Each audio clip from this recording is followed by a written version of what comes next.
হলো হলো আমাদের প্রথমত ঈদুল আজহার আনন্দ হলো আমাদেরকে কুরবানি দেওয়া। আমাদের সামর্থ্য আছে আমাদের সকলকে কুরবানি দেওয়া। অনেক আছে আমাদের সামর্থ্য আছে ঠিকই কুরবানি দিচ্ছে না।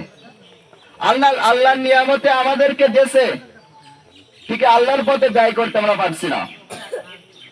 আল্লাহর পথে ব্যয় করতে পারছি না। আল্লাহর নিয়ামত বলে আমাদেরকে দেশে ঠিক আল্লাহর পথে আমরা ব্যয় করতে পারছি না।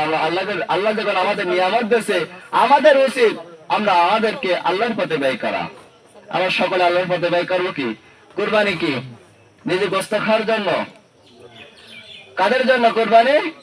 আল্লাহর পথে ব্যয় করা এবং গরিব দুঃখী যারা যেখানে ঘুরে বেড়ায়, তারা না খেয়ে ঘুরে বেড়ায়, তাদের জন্য এই কুরবানিটি। তারা অনেকে আছে কুরবানি দেয়, কুরবানি দিয়ে সব গোস্ত ফ্রিজে ঢুকায়, আছে না?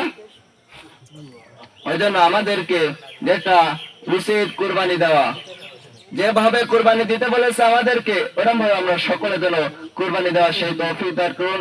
আমিন।